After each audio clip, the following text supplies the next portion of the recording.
YouTube J.Ramingono.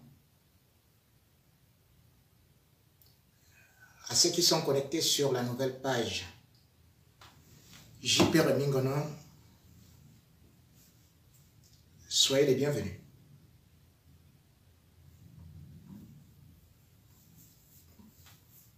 Ce ne sont pas les dossiers noirs du samedi soir,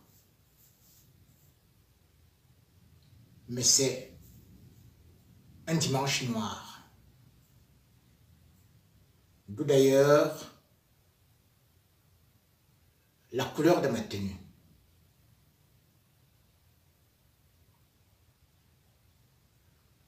Vous le savez déjà,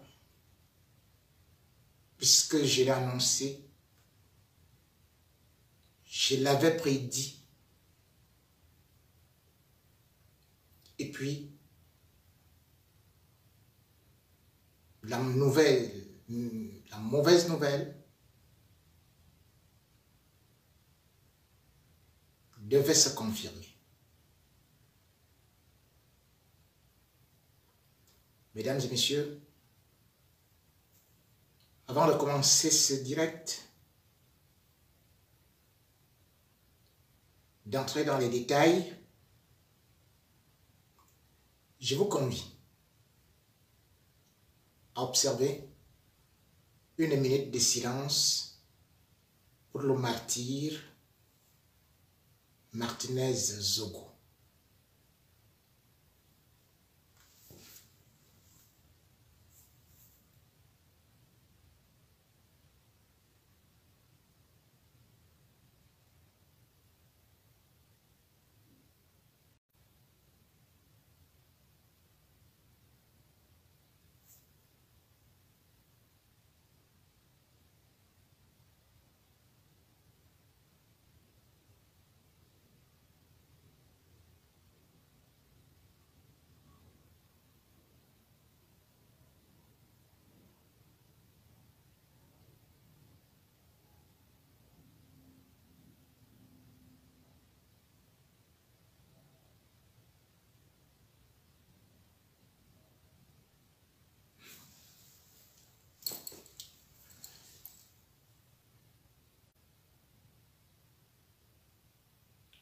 Arthur Schopenhauer disait, je cite, « Ta vie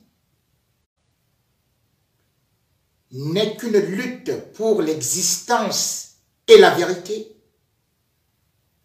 avec la certitude d'être vaincu. » Fin de citation.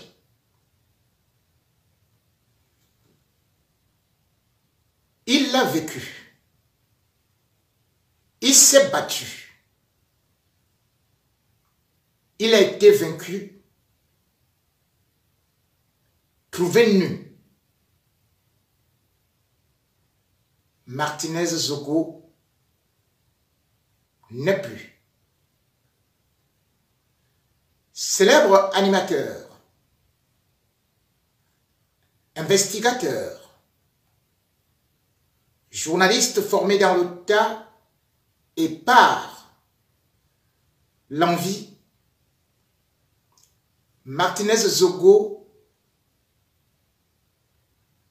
qui dirigeait la radio Amplitude FM, a été retrouvé dans un état de décomposition avancé.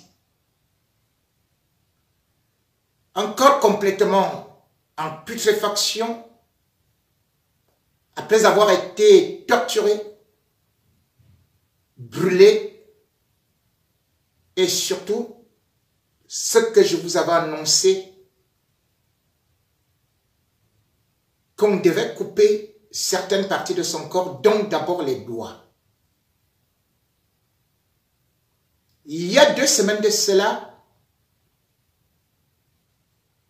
j'avais annoncé que le PDG de Vision 4, Jean-Pierre Moukbelinga, avait donné des instructions et avait fait des réunions pour que les journalistes camerounais dénonce ces multiples frasques et surtout les multiples détournements avec son gant sur la ligne 94, la ligne 65, la ligne 57, avec des faux marchés, tous unis de bas en haut de la pyramide, étaient unanimes. Il fallait arrêter l'hémorragie des secrets qui étaient balancés par d'abord moi et puis repris par des journalistes camerounais dont Martinez Zogo. Le peuple camerounais était informé à travers cette émission qui devait normalement s'appeler Déballage, mais que Martinez Zogo avait baptisé Embouteillage. Une émission de grande audience et qui aimantait, qui impactait, qui électrocutait, électrisait, sensibilisait les populations sur la mauvaise gouvernance, le détournement des deniers publics au moment où ces pauvres populations subissent justement un harcèlement fiscal de la part de notre complice d'Amou Belinga, l'argentier Louis-Paul Motazzi. Eh bien, l'émission de Martinez Zogo était devenue très encombrante dans la mesure où les gens découvraient que le Cameroun avait des milliards à donner à quelques lignards, à quelques loubards, à quelques individus venus de nulle part et qui, anciens bagnards, ont finalement collecté des milliards et des milliards.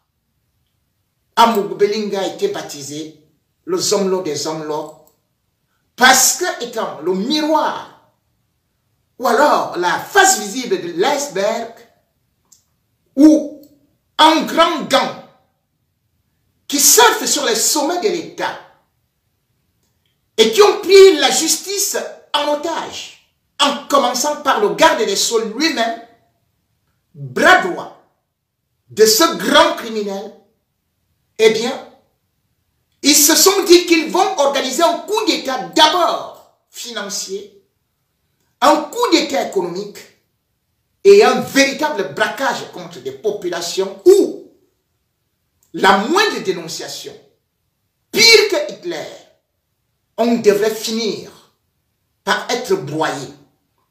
On devrait finir par être découpé en morceaux.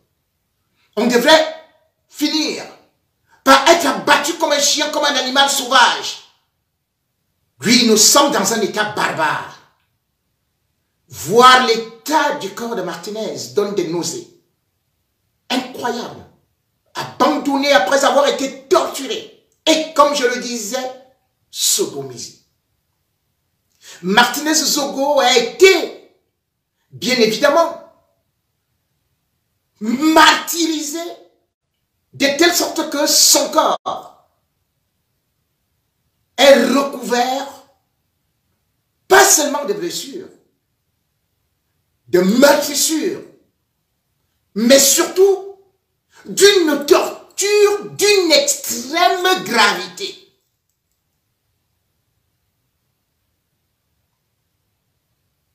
Martinez Zogo, pire qu'un chien, qui peut-être est condamné parce qu'il est rageux. Martinez Zogo, lui,